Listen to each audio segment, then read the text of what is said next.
Are you ready? A Shot of Wrestling, episode 213. And wait, go. So get a shot, boy. Is that the best that you got? We about to go live. Are you ready to rock? So take a shot. Oh, so take a shot. Oh, yeah. I'm a street breaker. I'm a heartbreaker. This is my dawn. I'm a mold raiser. Break a plan, ain't your boy. About to seek and destroy. It's an SOW. Let me hear you make noise. Take a shot, boy. Is that the best that you got? We about to go live. Are you ready to rock? So take a shot. This week in A Shot of Wrestling, Heyman takes a hike. What's in store for Raw? Will Karrion Kross be the next NXT champion? An interview with Sawyer Wreck and more. Hello, everybody, and welcome to episode 213 of A Shot of Wrestling. I'm your host, as always, at Michael J. Putty, joined by the lovely and pleasant Hollywood Mark Schwann. Mark, how you doing tonight? I'm doing great, man. How are you doing? Great. You are a good actor.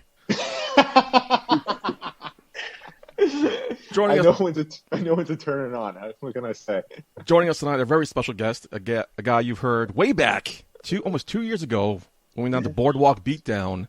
Good friend of the show, Derek from Wrestling IQ 101. Derek, welcome back.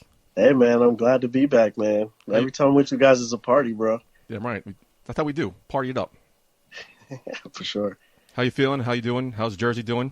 I'm feeling great, man, but, everybody's still at home, which nobody knows what's really going on. Places are still closed. But, we're just like everybody else out here, man. We're just surviving.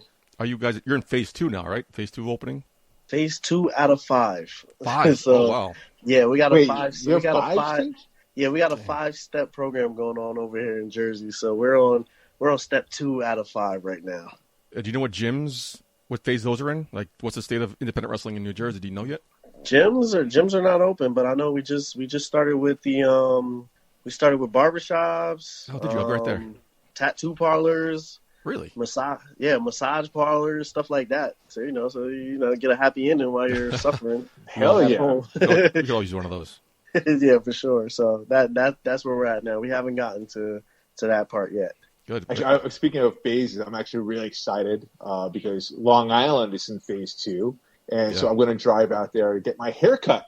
Finally. Oh, nice. Nice. So you're going to take your Yonkers germs to Long Island. Yeah. Aren't you guys still in phase 1? I'm in phase 1, yeah. But I've been quarantined. I've been doing my thing. I'm just going to go back home for a day and take care of myself, man. Because, the Schwann and Only can't look like this. Yeah. Okay. Face for radio.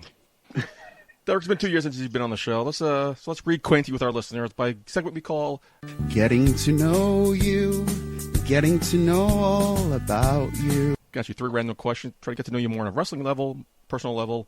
So question 1, what's your favorite wrestling match of all time? Favorite wrestling match of all time? And why?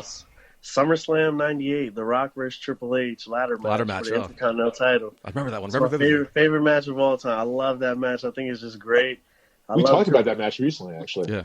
Yeah, it's a great match. I love Triple H. I love The Rock. I think, both charismatic, both guys who put their all into it for sure. Triple H is actually like my top 2 wrestlers all time. I love Triple H, man. Yeah, man. He's definitely so up there. I think that was just a great match, and that was like a coming out for just the both of them. It was amazing. That's what we talked about. That was pretty much the launching point that catapulted them into the main event picture as well. Yeah, definitely. Yeah, and great chemistry together too. It's great, fun to watch. Yeah, and you got special appearance by China. She helped decide that match. So I love that as well. That was MSG too, I believe, right? Yep. How would it help? Yeah, that was MSG. Yep. Mark, you got a question for our guest tonight? What is your favorite finisher of all time? Ooh. Favorite finisher, Canadian Destroyer. All right, but anyone specifically, or you just like the move in general? Just the move in general. I just like That's it. A cool move. I think I'm kind of biased because my family's from Canada, so Okay. This is something cool for us, Canadian Destroyer. But no, I think the move is just great in general. This is a sick move. When I first saw it, I was like, holy shit. I think it was Yeah, Petey Over Williams. here, we call it the Saiyan Destroyer because it's done by Eric Jaden. He calls it that. Yeah. I like that. I'll take that. I like that. So next question, last question. If you could make it your own faction, 3 other superstars, who would they be and what would it be called? Oh, man. 3 other superstars. Yeah, it could be any time. It could be all generations. All generation. I think Fantasy. it's like Talked about fantasy football earlier. Yeah, we were talking about fantasy football earlier. That's a tough one. All right, so I'm a huge NWO fan. Like I'm NWO like for life. Like seriously, I have a T-shirt signed by Hulk Hogan, Scott Hall, and Kevin Nash in my basement right now. Damn, Wow. Yeah, that's cool. That's how much I love those guys. It But might be framed. yeah, it is framed. It is framed. I'll send you a picture. It's awesome. But Did you get it signed yourself, or did you buy it signed? No, I bought. Hulk Hogan was already signed. I bought. Okay. But Nash and Hall, I got personally signed. That's awesome. Myself. That's dope. Yeah. So, did they see that Hulk signed? They're like, oh, we got to sign because Hulk signed. Yeah. Yeah. You have to. Yeah. So let's see. 3 other guys. I'll take. My favorite wrestler right now is AJ Styles. So I'll take AJ Styles.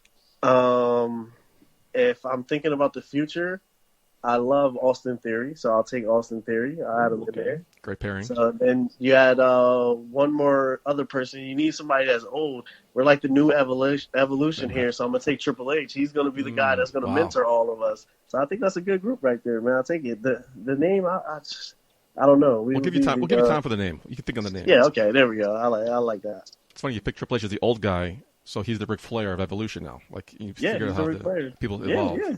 There we go. Yeah. Bonus special fourth question. Living in New Jersey, Tampa Bay Buccaneers fan, how excited are you for the upcoming season? If there's an upcoming season, there is an upcoming season. That's happening. No, there's going to be a season. Stay positive, man.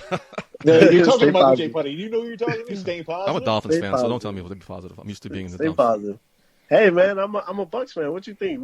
This just happened out of nowhere. True. We just got lucky this year. Wow. And, every year. But you guys have all the tools there too. I mean, you have Chris Godwin, you have Mike Evans, yeah, of course, you have Gronkowski, Shaq OJ Barrett, Howard, Devin White. Yeah, we got a lot of good guys. I've always said every year, of course, being a delusional fan, I say, hey, yeah, this is our year, of course. But I always felt we had a problem at quarterback. I loved Jameis when he was here, but he just made too many mistakes. So this year, I think we can actually do something with a quarterback that's going to limit his mistakes. So I'm very excited, and I think we at least got to make the playoffs. I think we got to make the playoffs for sure. I think barring injury, you guys are going to be a shoo-in for the playoffs. But it's going to be interesting to see. I'm going to be excited to watch. I'm going to be paying close attention to what happens there in the NFC South because I think it's going to be – it's always been an exciting division. Yeah. But especially now you add in Tom Brady, you're going to see a lot of great matchups there.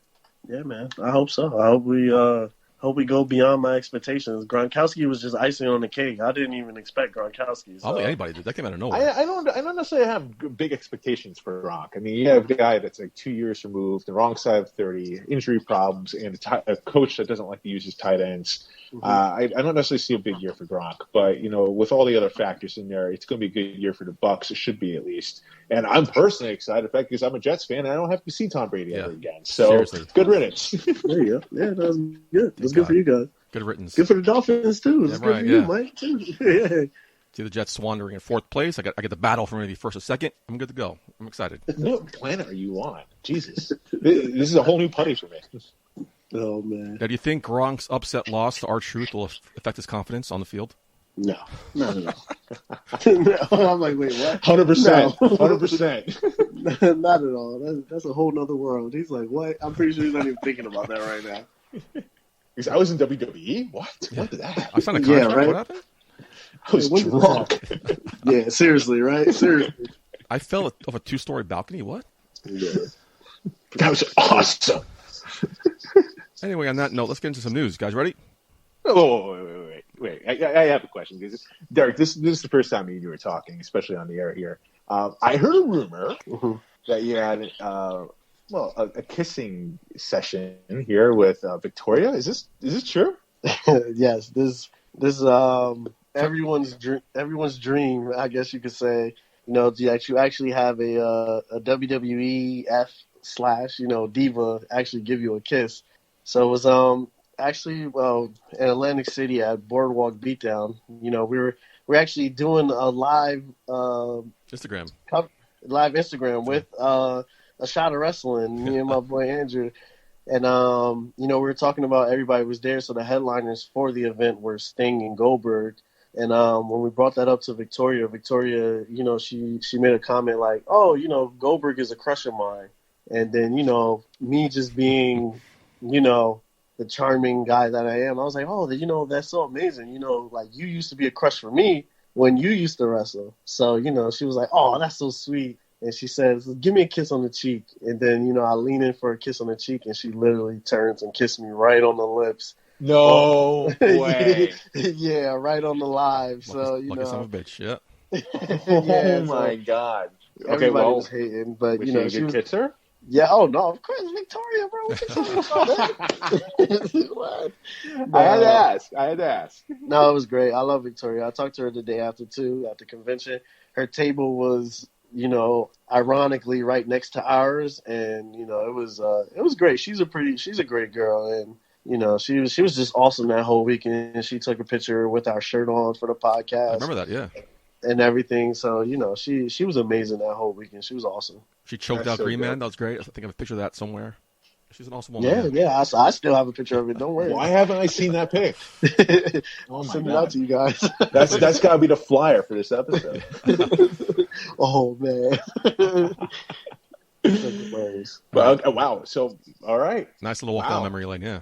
Yeah. That was when I first met Derek, and he's making out with Victoria. I knew this guy's cool. Yeah. This guy's awesome. Yeah.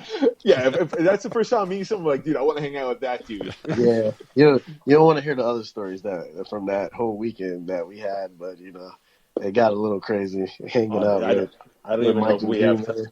I don't know if we have time, but I want to hear about this off the air, for sure. Yeah, for sure. Definitely. So let's get into some news while we hear the stories off air.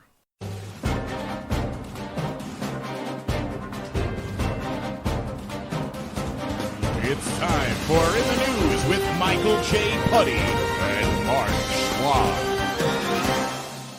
Let's get into some news. Breaking this past couple days, Paul Heyman was removed as executive director of Raw after almost a year on the job. He will be replaced by Bruce Pritchard. WWE released a statement saying, and I quote, in an effort to streamline our creative writing processes. For TV, we have consolidated both teams for Raw and SmackDown into one group led by Bruce Pritchard. Paul Heyman will concentrate on his role as an in-ring performer. Sports Illustrated notes that there is no specific incident that led to McMahon deciding to fire Paul Heyman, but they have differences in philosophy that was magnified by the two working together so closely. So that's pretty interesting. Now, what do you guys feel the future of Raw is going to be without Paul Heyman? I personally, how many times have we seen a changeover in creative directions before with Raw or SmackDown? We've seen so many times when the lead writer has been changing over and over and over again. And even we're seeing the same with SmackDown. You look at LinkedIn right now. They're hiring for a lead writer for SmackDown. I don't necessarily know, man. Yeah, will it change somewhat? Will it be glaringly obvious? No. It never has been. Because ultimately it has to go through Vince McMahon. It's what Vince McMahon wants. And he hasn't changed what he wants totally in a long, long time. So it's just going to be same old. Just another person replacing replacing the last guy, trying to make Vince happy and failing. Yeah, no, I definitely agree with that. I think with Paul Heyman, a little bit of the difference was he kind of pushes it to the edge a little bit, and he does things that are right for as far as us as wrestling fans. Apollo Crews is United States champion. We all know how great Apollo Crews is. But, would he have had that opportunity if Paul Heyman wasn't in place? Probably not. So there's little things like that he does. And I'm pretty sure, that those guys in those positions, like Apollo Crews is probably scared. Yeah. What's going to happen now. And I think Bruce Pritchard he understands Vince, and he's more, I don't want to call him a yes man because I have more respect for him than that. But I feel like he is more to be lenient for Vince McMahon saying we should do this than Paul Heyman would be. So Paul Heyman, I think, is more so of an alpha. He's an alpha personality, just like Vince McMahon. And when you put two alphas in the same room together, someone's going to be dead. No, for sure. And it doesn't help that XFL went bankrupt. So Vince has nothing but WWE time right now. He doesn't have to focus on anything else right now. But Paul Heyman and Raw, the A show. And the thing with this too is that a lot of the ratings for Raw were down. And right now for everybody to be home during quarantine, like there shouldn't be any reason that your show is down. So I'm pretty sure Vince looked at that too and was like, "Hey, our show is down. This is quarantine. Everybody's home. Like, what are you doing, man?" So I'm pretty sure that was 100%. I mean, like, Paul Heyman, I love Paul Heyman, but, there's some things that he was doing that was fine. There are other things that were doing that's, like, questionable. Is it Paul Heyman's fault? I don't necessarily know if it is 100% his fault. Is it Vince's fault? 100% yes, because no matter what, all these ideas go through Vince McMahon.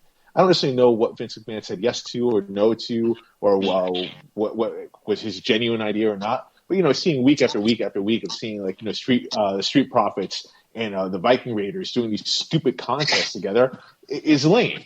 Yeah. And then you have, like, the faction with... I'm loving those things. Of course you would, buddy. You know what's the funny thing?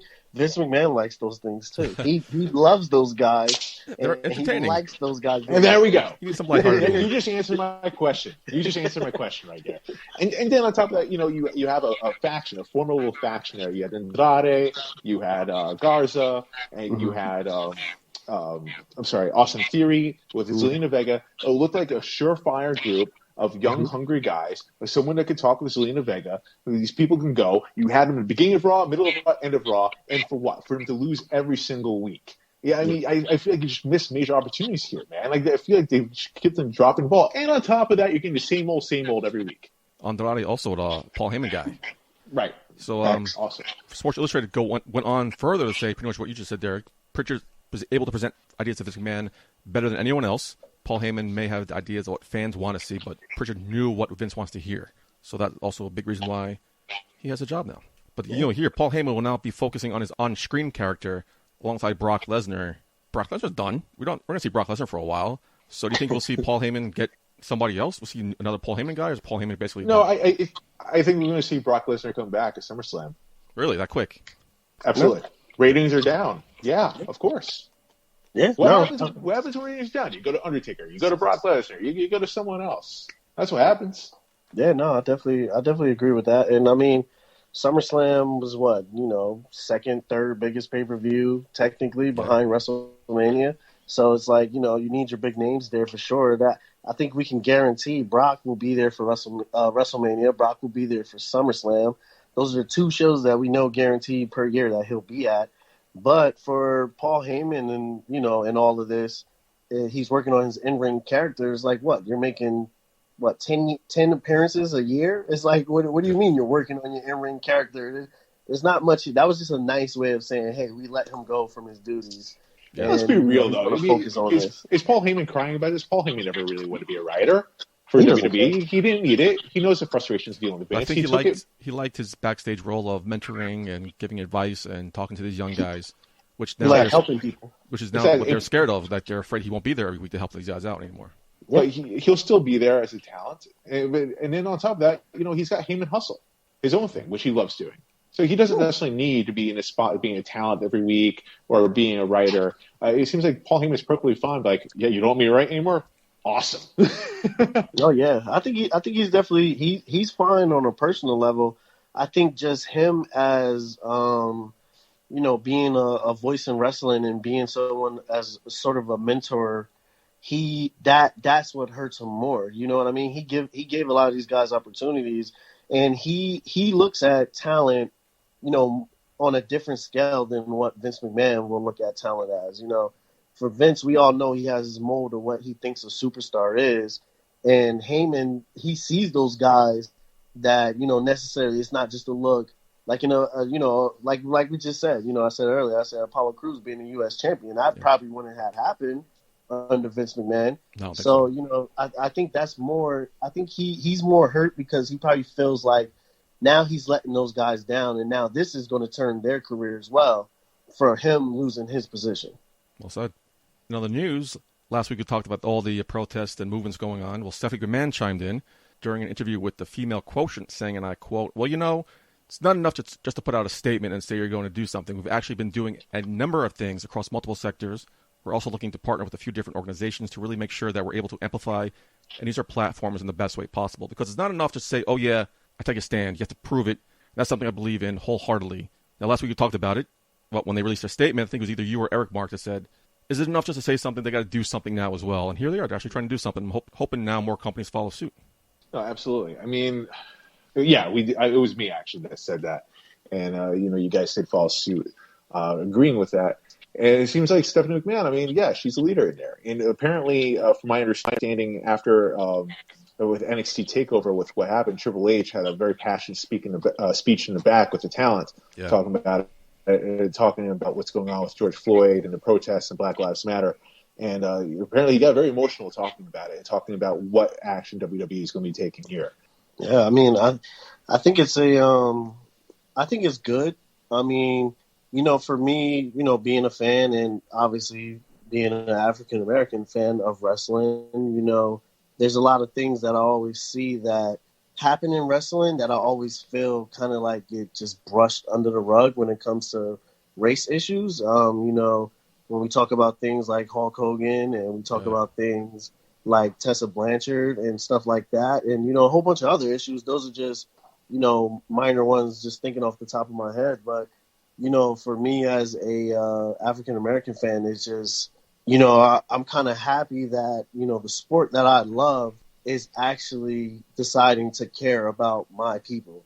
That means a lot to me. You know what I mean? And I'm happy that they've all got on board for whatever reasons you want to say. It doesn't matter to me, but I'm happy that, a sport that I love actually has gotten on board and decided, hey, we care about this particular fan that may not be our majority fan, but, they have real life problems and we care about those issues that are affecting them on a daily basis.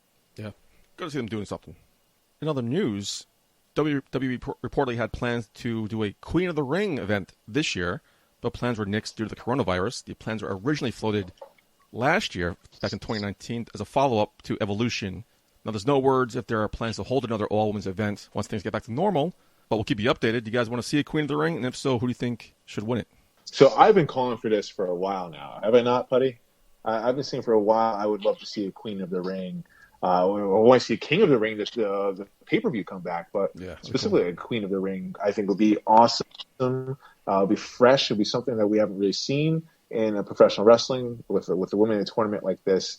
In a way, I think it would be a great way to have we don't have like a mid-card title for women in WWE. I think this would be a great replacement for a mid-card title. And for someone to win, who I think would be a great person to win it right now, would be someone like Liv Morgan. Okay. I guess I would love to I would see the storyline play out. I would see Charlotte Flair make it to the finals against Liv Morgan. Charlotte Flair, the Queen, right? Yeah. That's what she calls herself. And how many times do we see Liv Morgan lose to Charlotte Flair and for her to get better and better and better? And to see Liv Morgan beat the Queen in the finals to become the Queen of the Ring, that's storytelling right there. You love storytelling, yeah. I do. Derek? Yeah, no. I think, of course, I think this is awesome. It's just another progressive step in wrestling for females, especially. I think that would be great because nowadays, let's be serious. There's a lot of great women talent, and they have been putting on a lot of great matches, some that have been even better than the men, and they've been even, main eventing these shows as well. Yeah. So I think it's a great move, and it's a no-brainer for, the way WWE is going for sure in the sport of wrestling in general. But I don't know. I see somebody winning. I would like a Shayna Baszler. She kind of had like her moment. I think this is kind of like a redemption for her.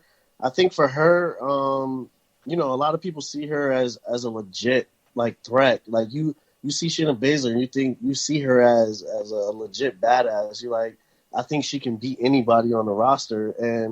But for her, I don't know. I feel like she kind of lost her buzz when she was heading up against Becky Lynch, heading into WrestleMania. Yeah, and I think this is kind of another thing to give her that push because, I think she is the future. Charlotte doesn't need it. Asuka doesn't need it. Like those guys. Liv Morgan is a great pick for sure. I think that would be good to help refresh her career.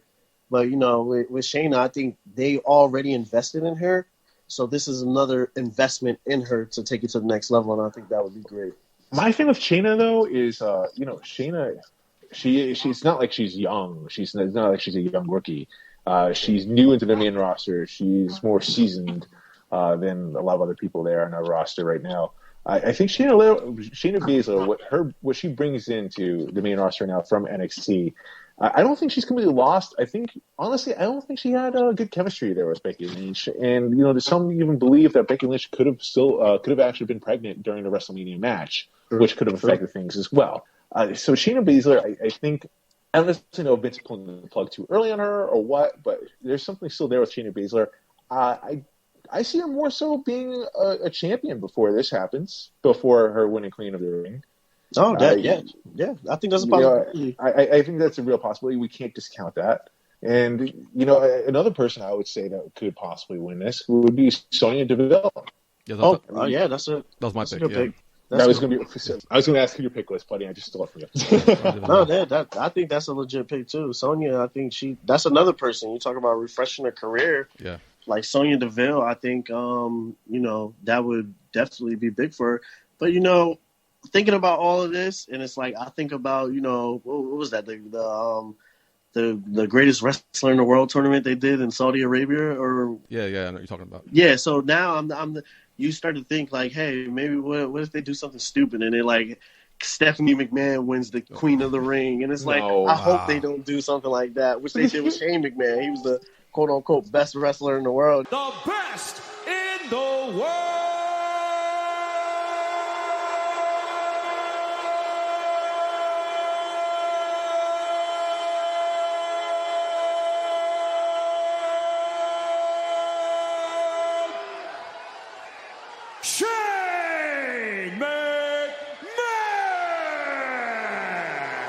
I hope they don't do something like that. I think they did it once. I don't think they'll do it again.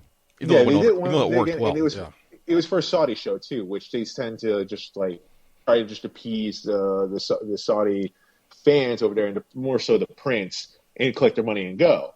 It's not necessarily something that seems WWE takes legitimately as far as their storylines over there.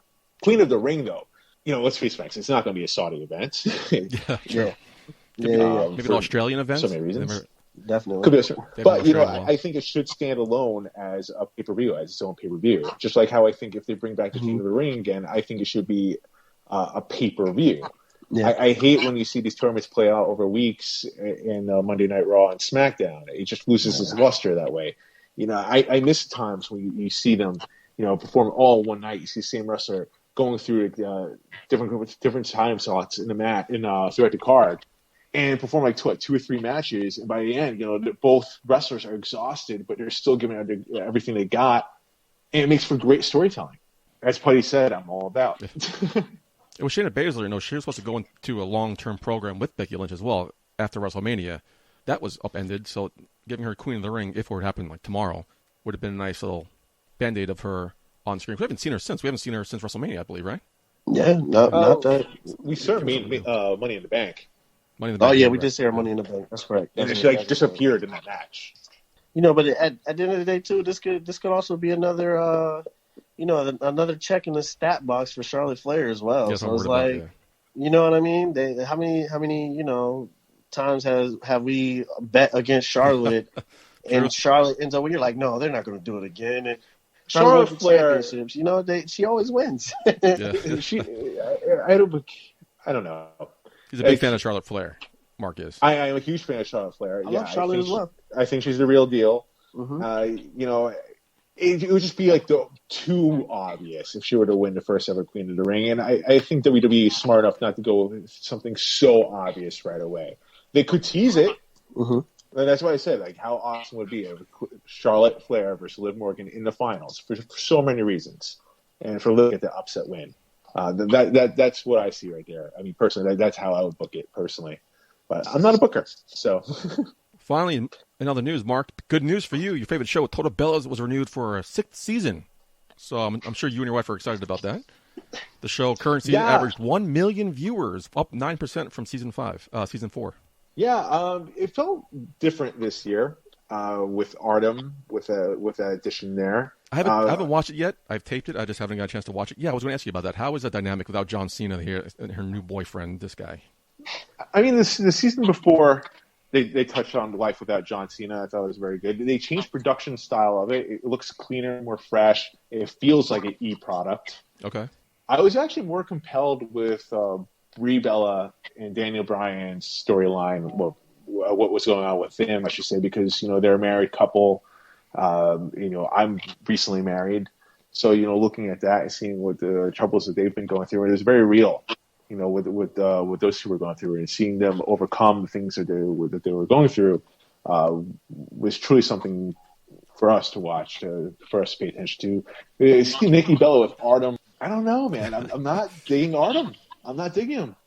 Maybe it's just me. Derek, you a total Bellas fan? You or your wife? No, not at all, man. I'll tell you, I'm a Ms. and Mrs. fan. Oh, great show! I dig that show too. Great show. That show I like, and I think Maurice is amazing. That's enough for me to watch right there. But their chemistry is amazing. Total Bellas, I don't watch, but I do know the story, and I know like what Daniel and Bree were going through, just like you said, and just being married as well. Like, you understand those things that they're going through, and with Nikki as well. Like, I've seen, I follow her on Instagram and stuff like that, so I see her post with this guy, and I'm just like, this isn't John Cena. I'm like, who is this guy? I'm like, what is this? It just feels weird. Something feels off about it. Yeah, it's just weird. It's funny watching it. You almost feel like Kathy, the mom, and Brie Bella kind of feel the same way. Yeah, but they're afraid to say anything to make Nikki blow up. I don't know what it is. I hope I'm wrong. Good for Nikki. She seems happy. Good for her. Yeah. So, but just something feels off about that relationship, and I don't necessarily know what it is.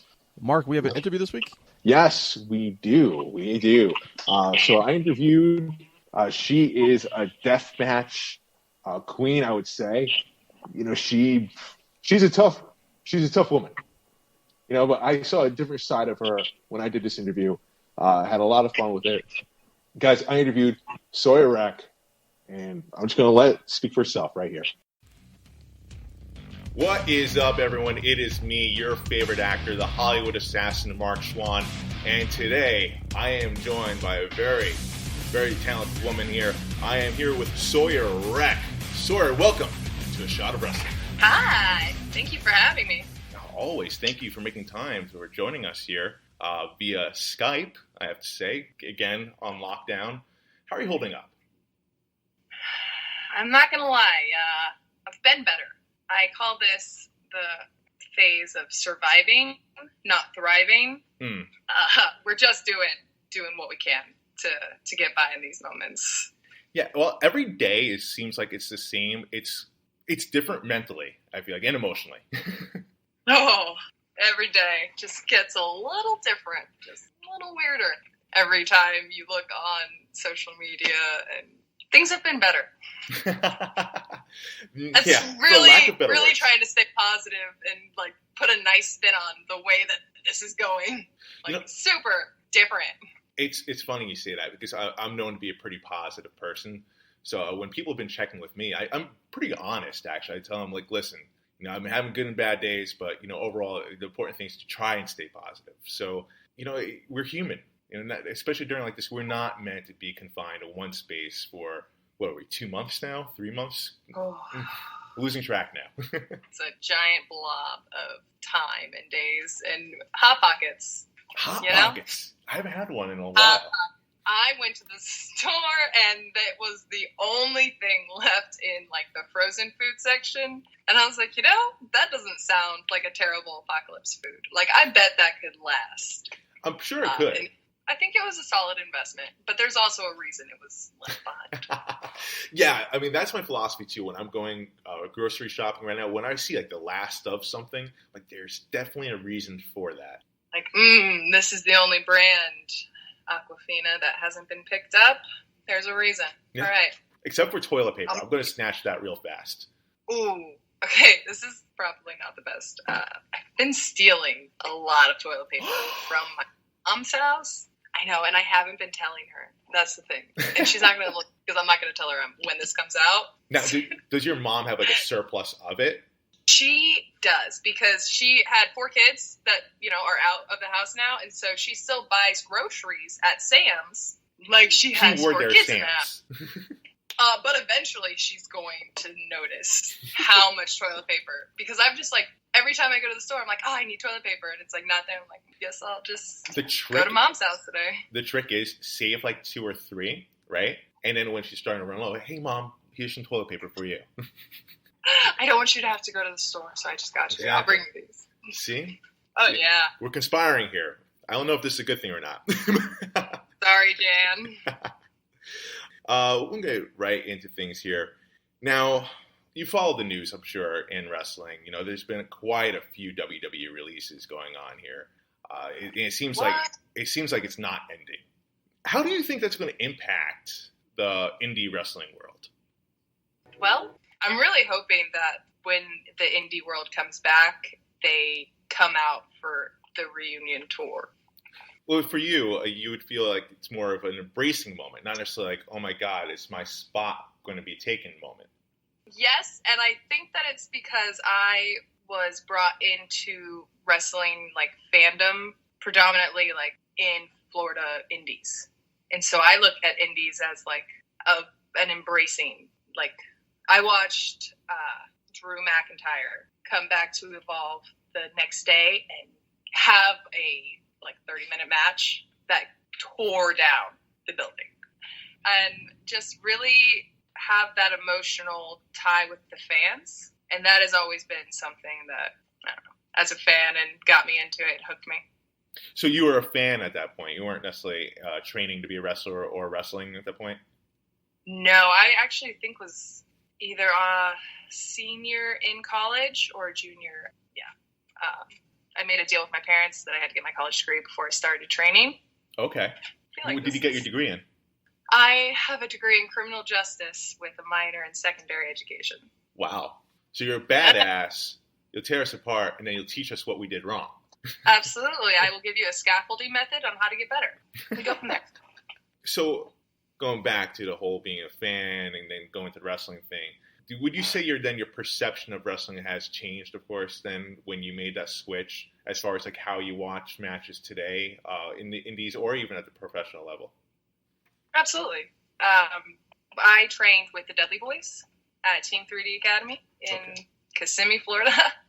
And one of the first days I was there, Bubba brought me to the office and was talking to me about how you look at the business now as a wrestler, because you are now in the business and you're no longer looking at it as a fan.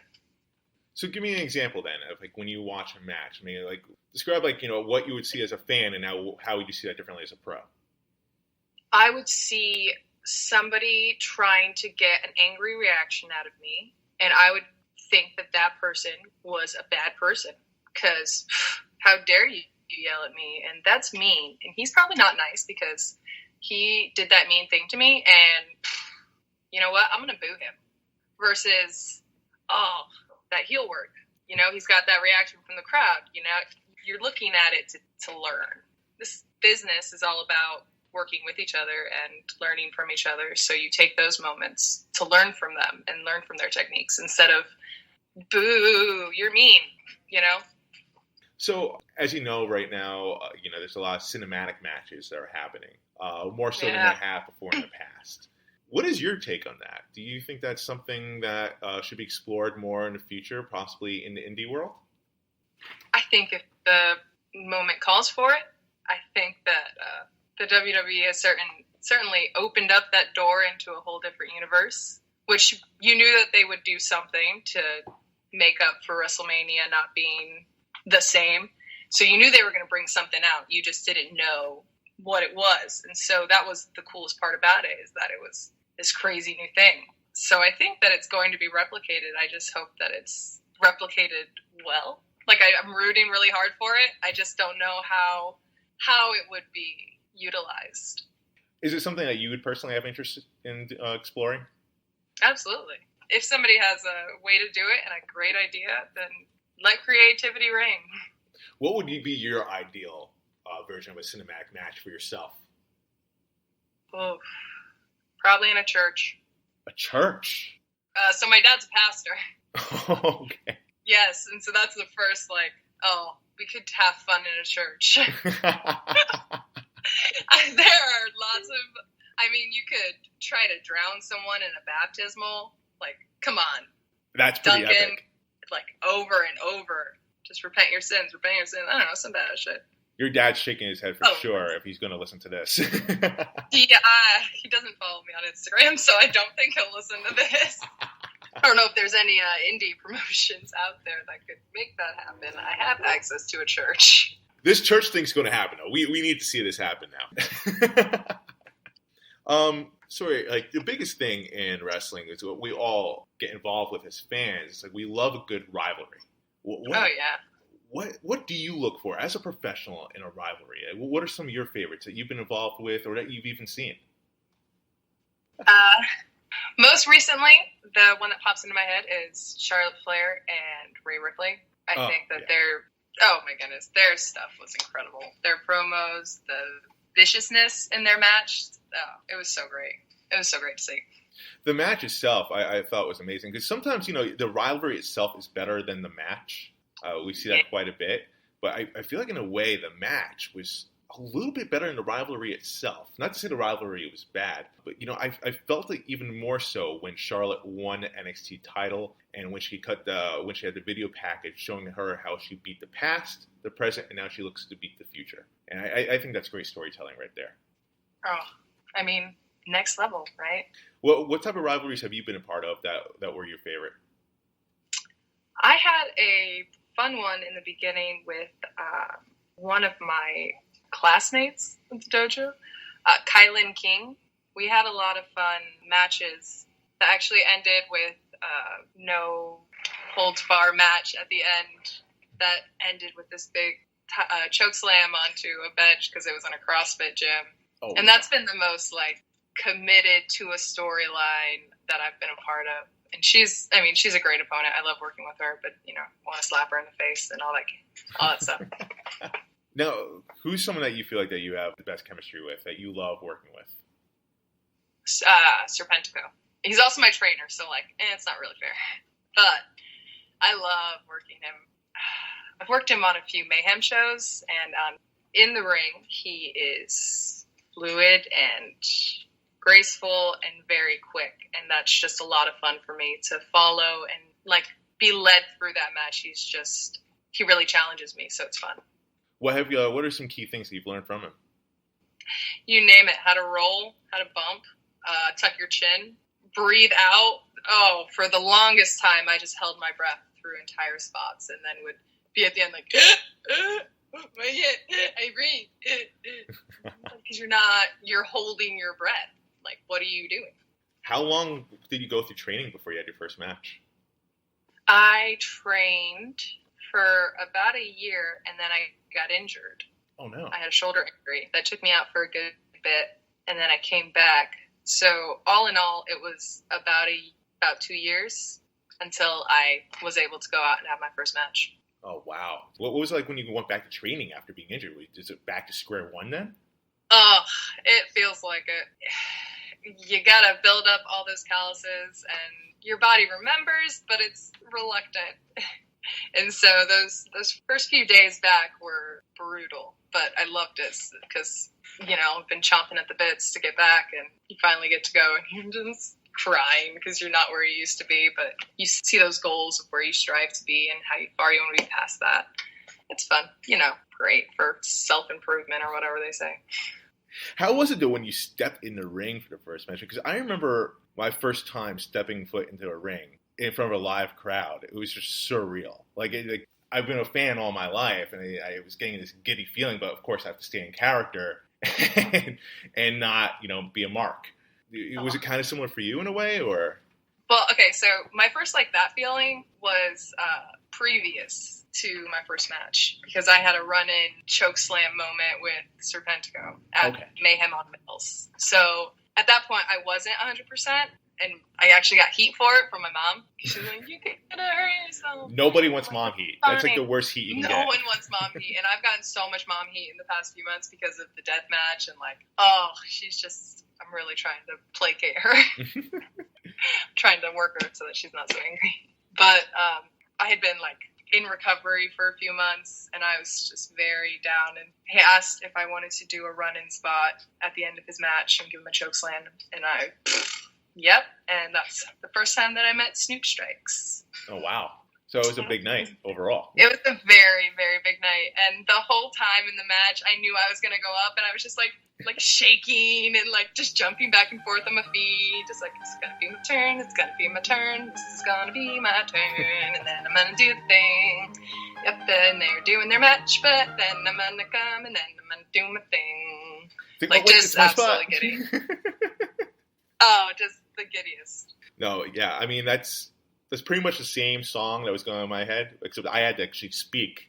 So I was like, all right, okay, it's just like theater, but different.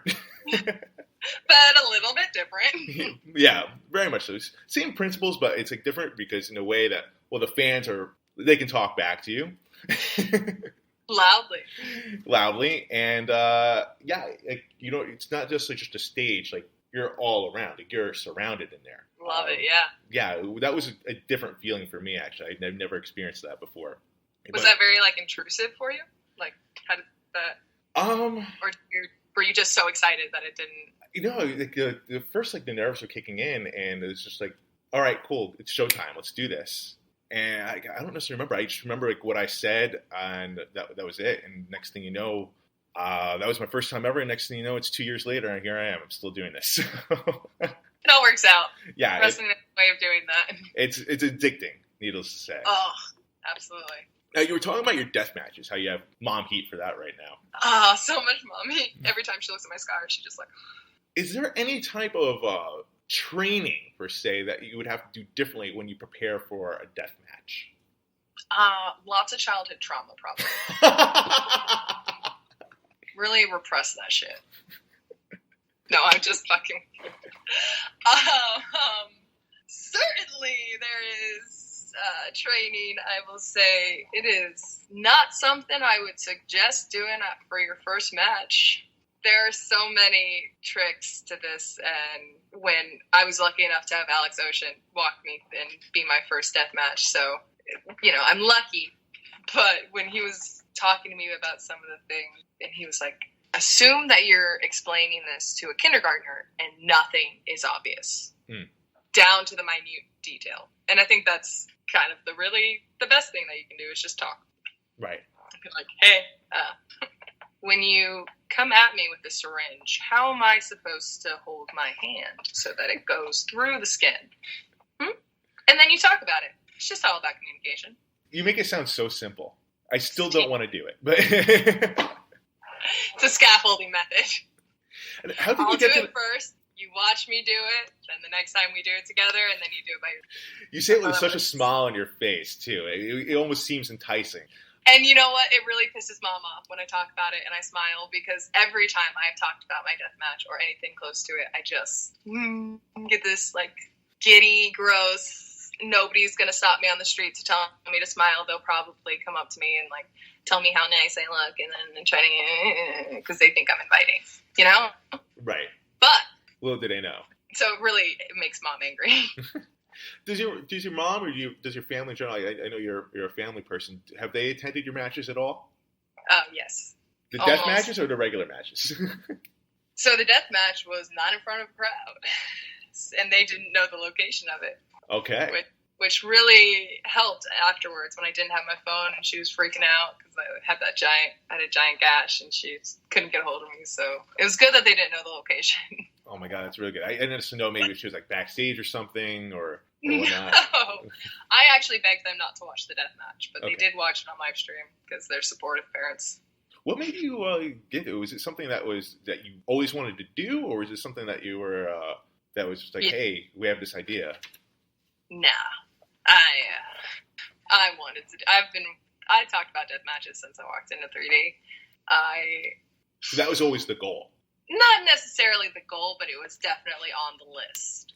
One of my first indie show tapes had Masada on it, like OG with the dreads, and so that was kind of like my introduction of like, oh, this shit's cool. I want to do that. I bleed every month. What's a few more? Like, what's the difference? Sure, cut me open. That's an interesting take on how to look at that. Women, why wouldn't women be doing more death matches? I love it. I feel like it's definitely not for all wrestling fans as far as death matches, but there's definitely, you can tell, like, there's a hardcore audience for it, though. Absolutely. You know, it's not anything that we're going to see in WWE or AEW. It's a whole other element, and I think that's the attraction too. It's something that we don't necessarily see all the time. It's something exclusive to the indies. Do you think there will be a time where we see a death match, possibly on AEW or on a major network? Absolutely. With Jon Moxley? I feel like we kind of saw it in a way. We're close to it when we saw Moxley versus Omega. We've seen a lot of blood. I don't know that that's too Yeah. far out of the realm No, necessarily. More than what we're used to in that mainstream level. I mean, again, regular death matches, that was like nothing. That was like a minor cut. But, for a mainstream level, that was pretty heavy. Yeah. AEW is really great about listening, nose to the ground type work. Yeah. I feel like if they hear that there's a need for it or there's even a desire, that it would be a conversation that they'd have. I want to see here, switching gears real fast. I'm sure you have a lot of colleagues, or you've seen some people that, have getting bigger opportunities or get signed or whatever. How does that affect you as a performer or on a personal level when you see that? Personally, I think that if you're not happy for your friends getting opportunities, you're weird as shit and need to go to therapy. I 100% agree with that. I am excited for every woman and friend that I have who gets these opportunities, because that's the business that we're in. We should be excited for our friends.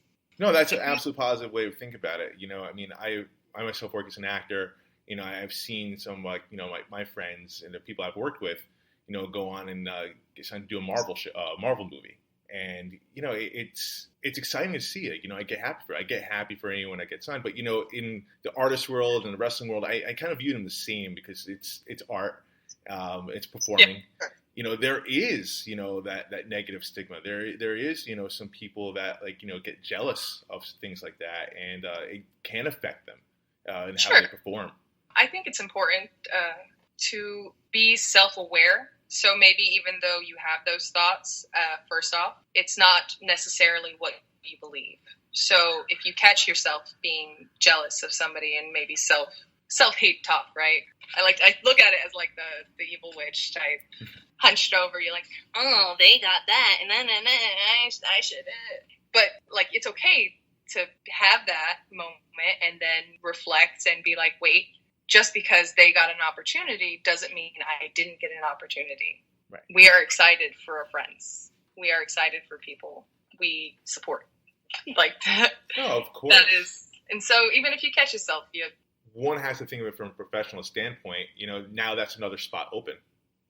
I don't really see a lot of. I mean, you see it, and it's easy to fall into negativity, but it's if you're looking for it, right? So it's also easy to find a lot of positivity. And gosh, I want to punch myself in the face for how just throw pillow that was. Sew it up. I think that I came from volleyball. Okay. I came from competitive volleyball, and I had to deal with not that my family was never rich and I was always on scholarships. Sorry, that was my dog. But that kind of community is very wealthy, and it's very biting. And so I just kind of learned to not be swept into the competitive biting aspect of it, because it really ruined the sport of volleyball for me. So, oh no. I mean, it gets to a point, especially as a high school student, and I played since 4th grade. So by 12th grade, I was so over women. I was so over being around girls and being around cattiness and being around the competitive nature. I just thought women were the absolute shits, right? Right. Somebody is going to scream or soundbite that, and Sawyer says that women are shit. But later, as I've evolved and grown, I don't know if you can say that. I'm certainly not going to say matured. But it has changed my way of viewing other women So I don't think that was shits. Surprise. I think that a lot of what I hated was the societal patriarchy pressure put on women. And I thought that playing into that, you get swept in. And I got swept into that. And so stepping back and seeing like why women do that and why they're competitive and why we're so angry with each other, and then kind of being aware of those things and realizing that they're not necessarily valid. I'm not going to just look at another girl and be like, you're talented. I don't like that shit. Do you see that in the wrestling world too? In the wrestling locker room?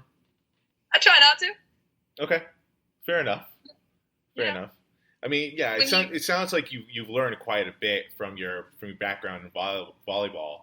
And I'm sure athletically that's helped you in the ring as well. But I think more importantly, what you saw in the locker room, what you learned from there, you're bringing to the wrestling world. And from what I can perceive from our conversation right now is like, you try to stay positive as much as possible and not feed into the bullshit that goes around it. Yeah, man. I mean, what's the alternative to trying to be positive? You'd be sad. You'd be negative. I'm sad enough without trying to be sad, Just look at the news. You just turn that on. You'll be sad right there instantaneously. Yeah. No one wants to do that. No one wants to do that. It's crazy. It's funny to see like someone like so positive and happy to be so hardcore. Like I feel like in the streets, if someone were to pass by you and have a conversation, they would never know. They would never know that I put syringes through people's hands and enjoy bleeding through other orifices than what are supposed to. Right. Yeah, I think that they would see that from my smile. But I also don't really smile in public, so I don't know. I walk really quickly in public too. It's a bad habit, so people don't really like, maybe I should get out of her way, but she knocks me over. No, but I respect everything that you do. I personally cannot wait for things to go back to normal. Would personally love to see death matches that you're going to take place in next. Do you have any matches that are supposed to line up for when this is all over, or? It's also in the air. I have watched my dates pass by and crumble with my dreams, and really just this vast open void of possibility, right? Thanks for that reminder. It was great. No, I'm sorry. Don't hurt me. I was doing so well. This has been great. I'm going to go be miserable and be sad. No, I think I'm hoping that we'll be getting out this soon, and that we can have wrestling back to normal, whether it's empty audiences or what have you, or different venues. Who knows? Maybe a church. Maybe, I was going to say, maybe a church. I'll talk to Dad. You have the hookup for the venue. Oh, for sure. But, Sawyer Wreck, thank you again for joining us. You're going to stick around for last call? Oh, I would not miss last call. Hell yeah. All right, guys. In the meantime, back to the studio. This is Sawyer Wreck. Thank you for listening, but we are not done yet. Stay tuned until the end of this episode for last call.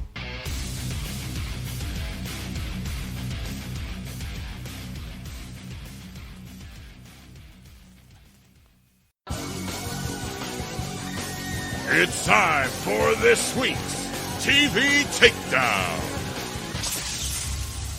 So who would think, someone that's like so into death matches, someone that's so positive and full of energy. I had a lot of fun, like I said, with that interview, as you can tell. So thank you, Sawyer Wreck, for joining us. And be sure to stay tuned to the end of this for last call.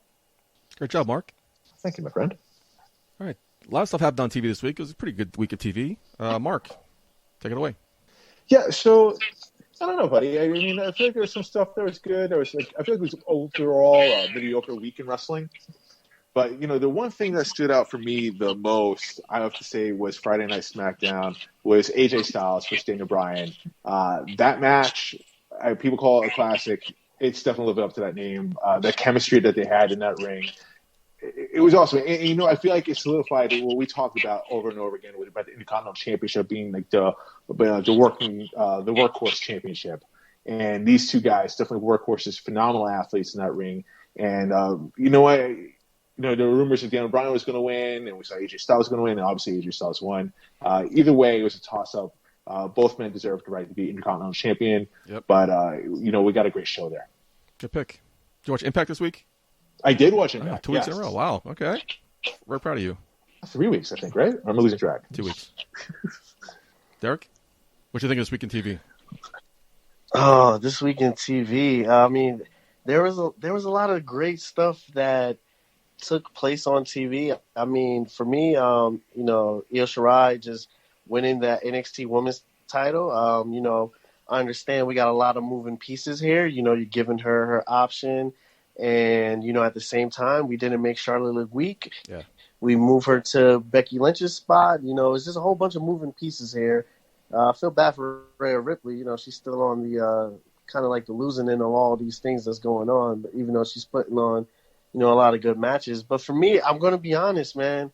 I was very entertained by the things happening outside of the ring. Randy Orton beefing with the NXT guys, Tommaso Ciampa. Things like that is what I was attracted to, man. Being home, all you can do is be on social media. So okay. things like that, I've been in love with. But on TV, and we're getting entertainment outside of TV as well. So a lot of good things happened this week. I was going to talk about maybe Christian. I was going to talk about something else on Impact. A lot of my list kind of got blown away by Daniel Bryan versus AJ Styles. The bell rang at 8:41. The bell closed at 9:19. That's 38 minutes on a 2-hour show. These guys went. It was one of the best matches I've seen. If we're going to do our mid-year awards, that's going to be definitely a match of the year contender. It was phenomenal. It was fantastic. Like you said, the chemistry was great. It was with 4 commercial breaks. It was just great. Good job. Yeah, it was hard to. I mean, this past week overall, going into it, I was going to say Deonna Purrazzo's debut in Impact was going to be my moment of my takedown moment of the week. But this match, Daniel Bryan, AJ Styles. I mean, how can it not be the moment? Because that was just insane. I agree, Putty. This probably is the match of the year so far right now. I haven't seen any other match that really top this one. Mark, you ready for this? Even though you wanted to watch Impact to shit on it, you're watching it again. I appreciate that. I watched AEW this week for you. Okay, not the best week to watch. No, it wasn't. Okay. No, it wasn't. It was just, like I said, it was just another wrestling show. Nothing stood out as memorable. It was just another wrestling show. But that you're watching Impact for me, I'm going to start watching AEW for you. Oh, thank you, my friend. No, thank you. Yeah, stay tuned the next. What do you think of Chris Jericho's commentary? Jericho's commentary is gold. AEW, WWE, whenever you got a chance to be on the mic, he's money.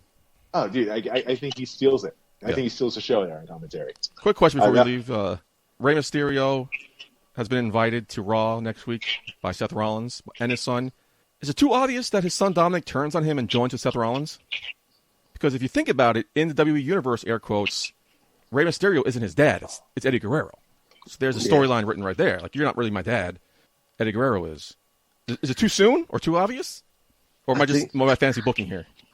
No, I think it's I like it, man. I like where you're going here, and I think it's a good direction. And for Dominic, I think this helps him out. You know what I mean? And of course, as a dad, and it's ironic. I'm in my 619 Rey Mysterio GOAT shirt. There you are, You know what I mean?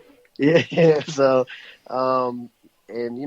being a father, just like Rey Mysterio is, what's better than giving your son that spotlight and giving him the rub and pushing off him. I think it'll be great. I like it, man. Thank you.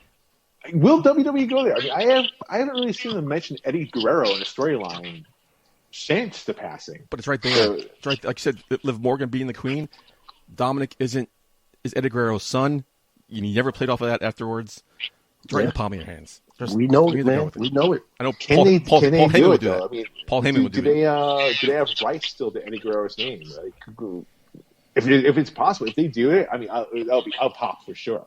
But like I just said it out loud. I heard myself say it out loud. It would be a Paul Heyman thing. Now he's not in charge anymore. I don't see him doing it. But you know what else they could go with? It could be a more of, as Ray has decided to head towards greener pastures, and it's like, hey, you're quitting, you're giving up, and look at Seth Rollins. He's that mentor. He's showing the way. He's guiding us. He's guiding Austin Theory, these young guys, and he's showing them what they could do. Like that and too. You're just quitting. You're giving up on wrestling. That's awesome. Can't wait. We'll find out Monday. I think regardless, I think Dom does turn on Rey Mysterio. I think that's going to happen. It's a matter of the reason why and when. That's to be determined. Yeah. So, Derek, you mentioned it in your takedown about your favorite moment of NXT Takeover. Mark, did you watch Takeover? I did. I did watch Takeover. What was your take? You know what? People like say it was a great show. There was a lot of great nostalgic moments for In Your House. I loved the whole setup. Yeah. I love. I'm blanking on his name. Oh, Todd Pettingill. Todd Pettingill. Thank you. I don't know. Too many shock tops. Yeah. I love seeing that. I love seeing the throwback to Shawn Michaels, Triple H, and Road Dogg on the computer. Some great moments in there. But I feel a butt coming. But people talk about like the match card itself. So you see people talk about Velveteen Dream and Adam Cole being a classic match. That's the one match okay. I missed. I missed that match. It was okay, in my opinion. There were some hokey spots in there. People also talk about Karrion Kross and Ciampa. That was a surprise. That was well done. Yeah. Kross did a phenomenal job as always. And I talk about it actually on Instagram Live for my opinion of Karrion Kross before the show. And everyone wants to follow Shot of Wrestling on Twitter, Instagram, or Facebook. Follow us, Shot of Wrestling, all across the board. And but you can hear my thoughts in there about Karrion Kross. But the thing that stole the show for me was the main event, was the women's match. Charlotte Flair, Rhea Ripley, Io Shirai. Those women, they crushed it, man. They had great chemistry all across the whole story. Great spots in there, great chemistry. And then, a great way to finish. I mean, I did not expect Shirai to come out there being the winner at all. I thought it was going to be Rhea Ripley. I was ready to I really enjoyed the Keith Lee, Johnny Gargano match. I was ready to talk about that. And then I saw that main event. Again, blown out of the water. Fantastic match with all three ladies. How can you not pick that? It was phenomenal. No, absolutely. And in the way the finish happened, too, didn't make anyone look weak. Yeah, so Derek said, I mentioned that. It put everyone over in a great light. Standing ovation to all three women. I think they all crushed. I didn't really know much about Io Shirai. And they did that video package for her on NXT, and I'm like, oh, shit, wow, she is something to take note of. So good for her. Congratulations. Well deserved.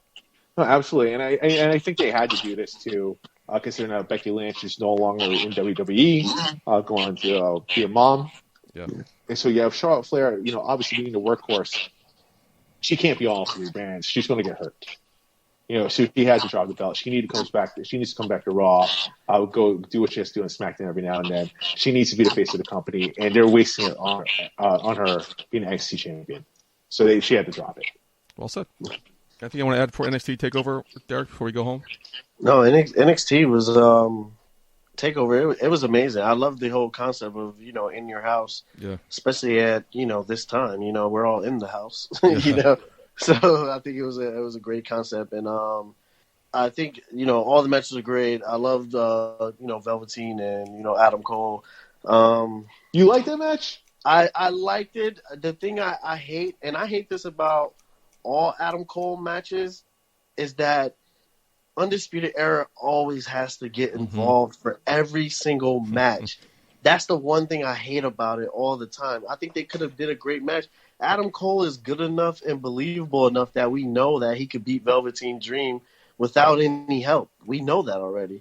But it's like all the time. They just come out at the worst spots and they just do the weirdest things. And it's just that part I hate it. But as far as the match, I think it was pretty good. I don't know. I guess I'm assuming it was pre-taped. Like it was definitely pre-taped. All the other special matches. So I'll tell you, what took me out of it though was the whole Uber driver thing.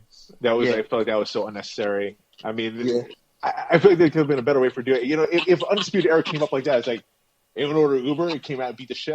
All right, cool. Yeah, it's just a random thing. Uber here. I thought that was unnecessary. I tell you what, I did pop for. I'm a big Walking Dead fan, and it was cool to see Velveteen Dream come out as Negan. I thought that was really cool. For sure. Yeah, no, that was dope. I thought that was awesome. Velveteen Dream he's always he's great with things like that, and he's he's so in tune with creative with things like that. Even you see with the the Hollywood Hogan, the Call Me Up Vince. Like he always does creative things, and I love that about him. He's a man who knows his history in wrestling, and he plays into it so well. Like I love what he does with his creativity with his character. See, that's funny because he doesn't know anything about his history when he was on Tough Enough. That was one of the critiques. He didn't know his history of wrestling, so it's good to see. It's good to see that he actually, if it's true, he went back and actually learned something. Yeah, no, I think he was great. I think Takeover was amazing though, but I think I'm gonna call him Killer Kross because I still can't get used to this new name now. Yeah, I struggle with it too. It's Killer Kross. Yeah, for Killer Kross, that was a surprise. I'll be quite honest. Like, I really that's a good rub for him, and for him surprised with that too. Be Ciampa is like, this is Daddy's home. Yeah, he beat Ciampa. This is Ciampa's ring. You know what I mean? So for him to beat him, and then even more surprising is like, he sent the message to Adam Cole as well. I was like, where did that come from? I wasn't expecting that either. So I think it's a good push for him, and I think if they're setting up for him and Adam Cole, like, hey, I'm all for that, man. Hey, do you guys think if Kross beats Adam Cole for the NXT Championship, do you guys think it's too soon for Kross to win it? I think so. I mean, I think so, but I mean, this is WWE. Anything happens with WWE. I don't think so. I lost all expectations with WWE. I think Kross, honestly, I mean, he's someone that's well known outside of WWE. True. We all know who he is. He's definitely solidified himself as a character, as a presence, as a main player there in that roster. And NXT is viewed still as a developmental product in WWE. Adam Cole, when he loses, he's obviously going to get called up to the main roster. That's a fact. That's happening. Yeah. Kross, he's someone that I think by the end of this year could be called up as well. So for him to win an NXT championship, I think does make sense. Usually I'm very critical about people winning championships so fast. If Kross were to win the World Heavyweight Championship on Raw or SmackDown, I would critique that. But at NXT level, I'm more than okay with it. So now that Velveteen Dream can't challenge for the NXT title, what's going to happen first? Does he get called up, or does Adam Cole lose the title first? Adam Cole loses first. Do you think Velveteen still has some time left in NXT? Yeah, I think so. Yeah, I think he still has some time, and still has a couple of rivalries we could do there. We could see him and Finn Balor. I would like that. Yeah, that'd be dope. That would be. I think that would be awesome. There's a lot of things that still could happen, and I don't know. It's like calling him up. I don't think right now is the proper investment to call him up with the way things are going. Yeah. Wait till crowds come back. I think you wait till things get back a little bit back to normal until you do something like that with him. And Derek, don't feel bad. I'm a Mets fan. Yeah. I still call Citi Field Shea Stadium all the time, so I'm the same boat. I still call him Killer Kross. I have a hard time changing names, so it's going to be Killer Kross for a while until I get used to Karrion. What kind of name is Karrion? Karrion, I don't even know what that is exactly. Killer Kross I love Killer Kross. I know Killer Kross. Cool Killer Kross is amazing. And by the way, did anyone else notice the shot? I'm all big into like shots. It's the Hollywood in me. When Kross beat Ciampa, did anyone catch the end of that? The way how Karrion Kross and Scarlett were just looking down on Ciampa. Yeah. Yeah. That's foreshadowing right there. That's how I know Kross can be the next guy winning that championship. That's how I know, you see the new looking down on the past, the new looking down on the face and the heart and the soul of NXT right there. This guy is the next guy. He's going to be the main event player in NXT right now for the next year. And I, without a shadow of doubt, before December, maybe even beginning of January, you're going to see Kross on the main roster. On that note, let's get into some go-home thoughts. Derek, open up to you since you're our guest. Okay, go home thoughts. Let's see. Did you have fun? You have a good time? Tough one. Yeah, I had a great time. Of course, man. Where can people? It's been a while. Me and you haven't talked for a while. We talked, through messages and Instagram and stuff like that. But I think this was great. I enjoyed it a lot. You know what I mean? You did a good job. Even though, I was your second pick. I'm never going to let you live that down. You know that. Right? I messaged Wrestling IQ 101 as a whole. Whoever shot back to me first, I'll take. Wow, Mark, don't let me tell you about this, man. I was your second pick, but I can show you the messages. I said whoever's free. I'm accepted. Respect for calling him out. I would have done the same thing. I will show you those messages, Mark. I said whoever's free Friday night. Let me know. Hit me up. Okay, so I never picked him over you. You see, and what we said? We said at Boardwalk Beatdown, we said it was going to be me and you. We were going to branch off, and we were going to show Green Man and Andrew. That's right. I forgot about that. That we could do a better show than they could do, and I think tonight we proved it. I think we proved it. It came to fruition. I'm here too, Yeah. Anyway. No, Hey, man, Michael and Pippen, they both needed Dennis Rodman, so we need you too, Mark, all right? No, I'm Jordan, man. Okay. Well put. Where can people find you on social medias? Shout out to Wrestling IQ 101. Where can they find you guys? Yeah, no, me personally, at Derrick, DERRICKT, Gamble, just like, casinos, gambling. That's on Instagram, Twitter.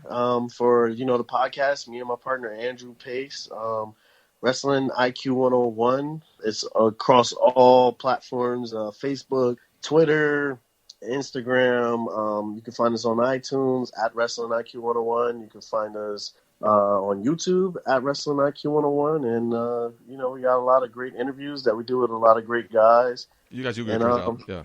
Yeah, definitely check us out. Right now, we're on a pause, kind of because of quarantine, but we got a lot of classics that we're releasing right now, Smart. that a lot of guys didn't even know people who we interviewed. So definitely out there, hey, check us out. And once we get it rolling again, we'll keep giving you that great action. Every Wednesday we drop new episodes for sure. So definitely be on the lookout. Awesome. Oh, Mark, you're still here. Mark, any go-home thoughts? I do. I am still here. I'm never leaving.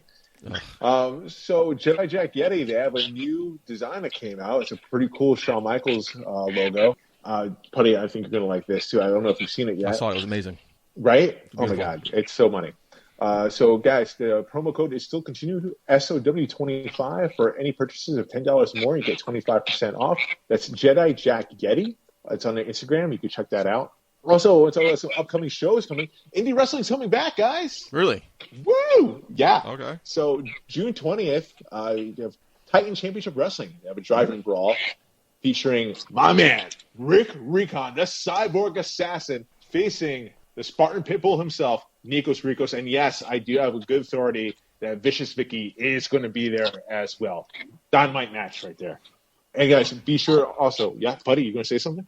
Who you root for? I mean, I know your heart is a flutter with Vicious Vicky. I know your you're heart's a flutter with Nikos I know Rikos. what you're trying to do here. You're trying to create some noise. It's not happening, buddy. I'm sidestepping that. I'm dodging. I'm juking. I'm jiving. I'm moving along. So we have. So you're not answering the question like a call. politician.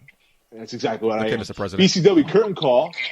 Guys, be sure to stay tuned for that every Tuesday with Jimmy J, always crushing it.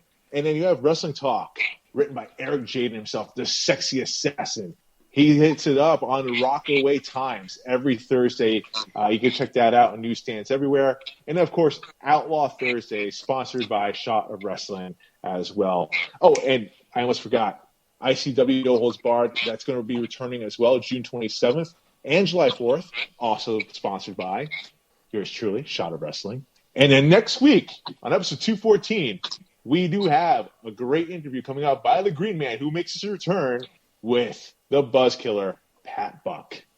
Oh, you could also, if you want to go check me out, yourfavoriteactor.com. All my social media links are on there. Moving along to MJP. Well, guys, I think we did a great show. There again, thank you for being here. Fantastic job. You outshone Mark. Show him how podcasts are done. Fantastic job. You need to have you back more often. So for everybody involved, thank you to Sawyer Wreck for your time tonight. Great interview. Check it out. I've been your host at Michael J. Putty. Until next week.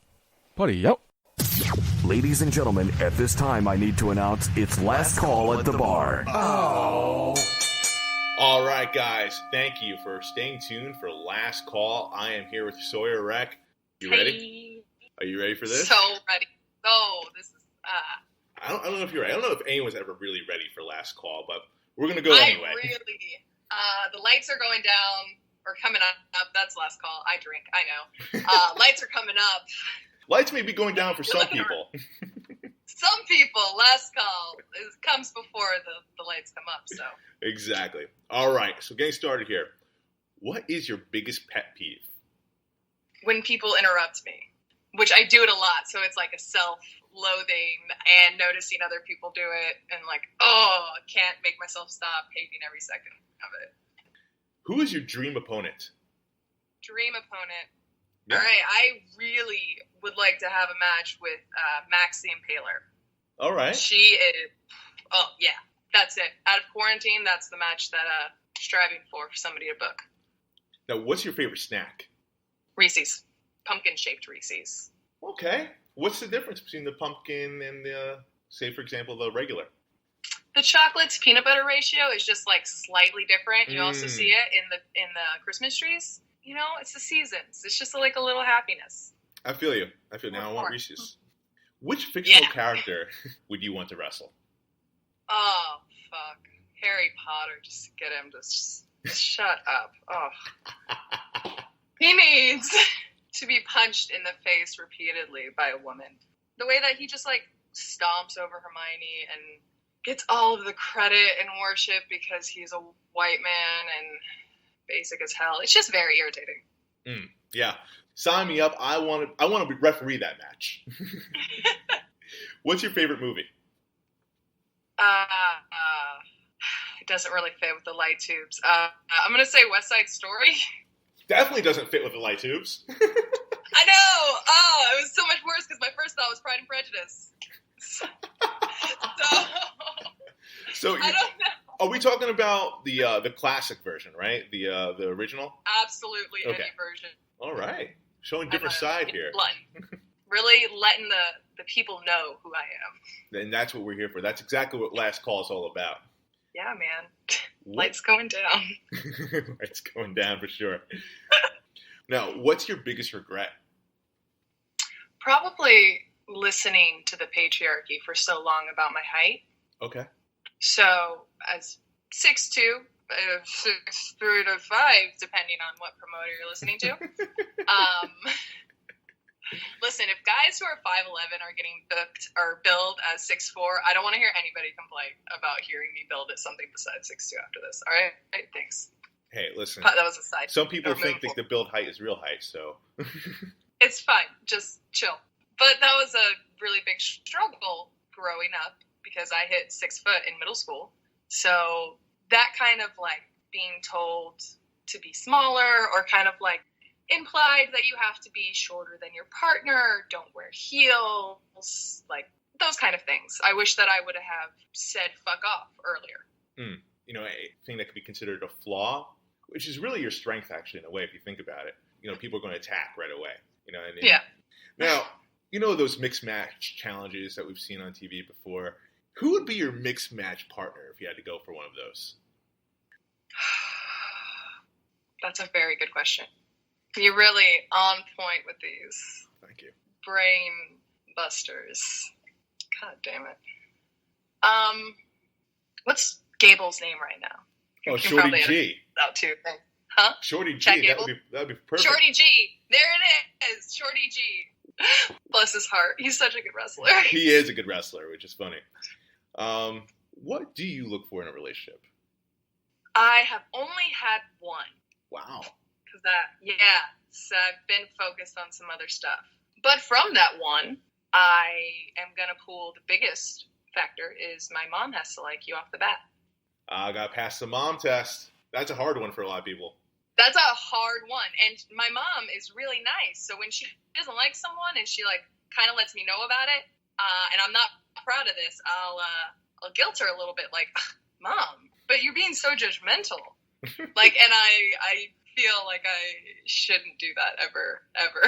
You know, it's funny. I've learned my lessons. My mom, behind the girl's back, actually, would give the thumbs up or thumbs down to me. Kind of gladiator style. Oh, no joke. My mom would always do that. Solid communication. All right. So other than wrestling, what is the biggest thing that you're missing right now while in lockdown? My family. I have family out of state, up in New York and in Charlotte. My nephew and niece, and my newest niece, who is only 2 months old, and I haven't met yet. Oh, no. That's been very difficult. Yeah, I mean, there's some things that like cannot be replaced right now, and the family is the biggest thing. I think we're all learning right now just like how much family truly means to us, because, you know, there's no replacing necessarily just being there physically. You know, like you can Skype and Zoom all you want, but it's going to sound really cheesy. You just want a hug. Yes. Just freaking Olaf. I already said the Pride and Prejudice thing. Like, they all know I'm gushy. And just you crave that kind of stuff. Gossip, watch some stupid shit, and yeah. Yeah, punk mom and dad for how they raised us and all the trauma. Like, it's just fun. Exactly. Oh, man. Now you have me missing that, too. I know. The like positives that have come out of the missing part though is my grandma, who's in a home right now and has Alzheimer's. So not seeing her has been really, this is very deep for a podcast. Hey, we go light, we go deep. This is deep for last call. How many have we had right now? Lights are dim. But the nurses, people who work at her home set up a little parade for the families to do, and they like brought the residents outside in this little roundabout gimmick, and they played songs, and we made signs for them, and we drove past them and waved them at her, and she was all waving and happy and stuff. It was real sweet. Oh, that's amazing. Not salty at all. It was great. I was super dry the whole time. Oh, that's very touching. Yeah, right so there. people are cool sometimes, you know? They're trying. Well, we're seeing people's true colors during this, I think. But, you know, for every negative press that we see, there's a lot of good people out there obviously doing great things, as you just told us. But, Sawyer, thank you so much for joining us today for Last Call, for a Shot of Wrestling. Where can we find you on social media? At Sawyer Wreck on Instagram or Twitter. Not my Facebook. That's my real name, and I have my mom on there. It's weird. No Facebook for Sawyer Wreck. Thank you again, Sawyer. And, guys, tune in next week for another episode of Shot of Wrestling. Hey, baby, I hear the bell ringing, hip tosses and body slams. Oh, my. And maybe you seem a bit confused. Yeah, baby, but I got you pinned. Ha, ha, ha, ha. But I don't know what to do when I see them with that golden case. They're cashing it in. Authority all in my face. What is a man to do? Good night, everybody.